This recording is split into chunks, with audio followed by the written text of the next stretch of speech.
다윗의 고향 베들레헴에서 아기 예수님이 태어나십니다. 천사들은 이 기쁜 소식을 목자들에게 알리고 목자들은 아기 예수님을 찾아가 들은 바를 보고 하나님께 영광을 돌리는 그런 내용입니다. 8절에서 12절까지를 보면 하나님은 어떤 분이시냐? 천사가 목자들에게 아기 예수님의 탄생 소식을 이제 알리는 그런 상황에서 이는 숱한 생명의 탄생 가운데 하나가 아니라 온 백성에게 큰 기쁨이 될 좋은 소식, 즉 복음이 되는 것입니다. 이 아기는 소망 없는 인류를 죽음 가운데에서 구원하실 구원자요 역사의 주인이시며 하나님 나라의 왕 메시아이기 때문에 그렇습니다.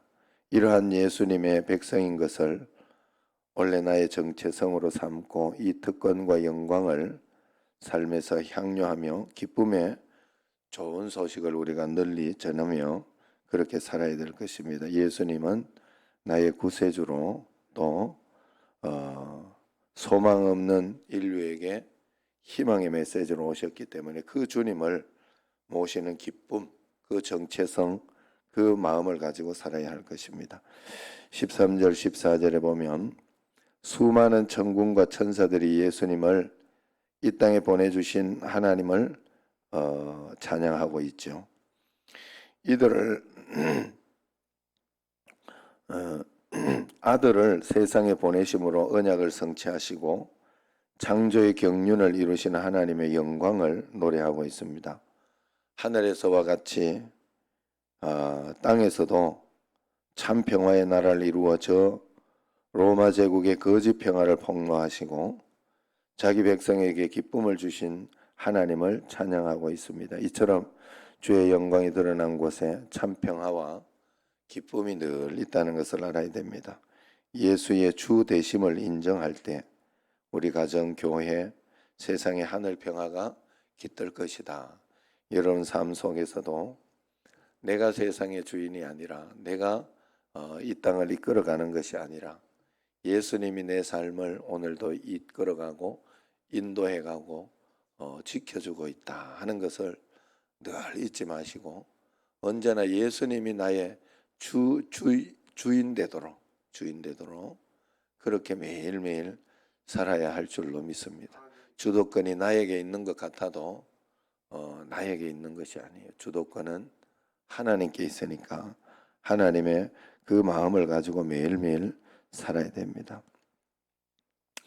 자, 그리고 1절에서 7절까지를 보면 세상의 주로 추앙받는 황제 가이사의 명령에 만삭의 마리아가 베들레헴으로 떠납니다.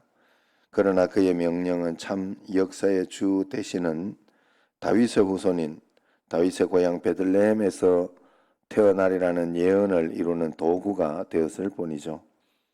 가이사의 통치는 역사의 뒤안길로 사라졌지만 하나님 나라는 지금까지 쇠하지 않고 지금도 주의 말씀에 순종하는 이들을 통해 역사 가운데 침노하고 있죠. 비록 세상의 변방에 살더라도 역사의 주인이신 예수님의 백성으로 우리는 당당히 살아가야 할 줄로 믿습니다.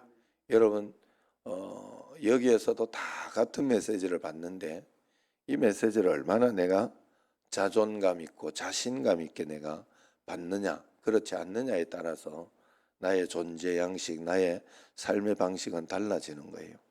그래서 하나님 앞에서 나는 주님의 자녀다, 하나님의 자녀다, 하나님의 백성이다 하는 자부심을 가지고 흔들리지 말고 매일매일 당당하게 믿음으로 살아가시길 바랍니다.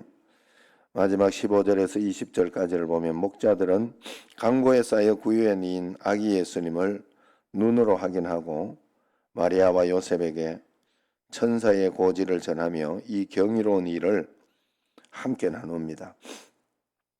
그들은 천사들의 찬양에 화답하여서 메시아를 보내신 하나님께 영광을 돌리고 찬송하며 돌아갑니다.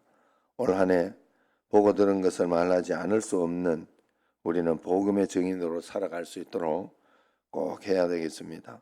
천사들의 찬양에 화답하여 메시아를 보내신 하나님께 영광을 돌리고 찬양하며 이렇게 나아가는 그런 목자들을 보면서 우리도 그 목자의 심정으로 코로나가 막아놓은 그 길 가운데 하나님이 열어놓으신 길을 찾아내고 살아가다가 보면 별 일들이 많이 생겨요. 아마 저만 그런 것도 아닐 것입니다. 여러분들도 생각지 않던 일들, 원하지 않던 일들, 그런 일들이 여러분들에게 많이 생길 거예요. 그러나 그럴 때 여러분들이 하나하나 말씀으로 내가 풀어보자. 여기에서 하나님의 뜻이 무엇일까?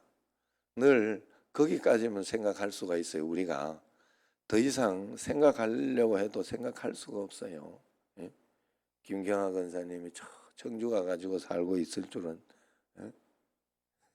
어떻게 알겠어? 손주 보면서 돈 벌고 있을 줄은 어떻게 알겠어? 이게 세상에 그럴 줄은 모르잖아요. 그런데 하나님이 거기까지 인도했었으면 하나님이 여기에 나를 보내신 사명이 분명히 있을 것이다. 그래서 그 사명을 내가 잘 감당하며 하나하나 또 그때그때 풀어가는 거예요. 풀어가면서 그러나 언제나 하나님의 뜻이 여기에서 무엇일까? 하나님의 뜻이 무엇일까? 이것을 꼭 생각해야 됩니다. 대부분 사람들을 이렇게 보면 예수님을 이렇게 믿을 때에도 내가 믿고 싶은 대로 믿을 때가 굉장히 많아요. 내가 생각하는 것이 다 맞다고 이렇게 생각할 때가 많아요. 그리고 참 신기한 것은 우리가 하나님 음성을 듣는 훈련을 자꾸 하지 않으면 하나님의 음성이 안 들려요. 성경에 근거한 말씀이나 어떤 그러한 것이 꼭 우리에게 들려야 됩니다. 그래서 하나님께서 언제나 이 성경 말씀에 근거한 것으로 정상적인 생각을 할 수 있도록 하나님 앞에 기도하고 간구하며 매일매일 나아가야 할 줄로 믿습니다. 그래서 매일매일 하나님의 뜻과 하나님의 섭리를 찾으며 믿음으로 한 걸음 한 걸음 오늘도 살아가는 여러분과 저가 되기를 주의 이름으로 축원합니다.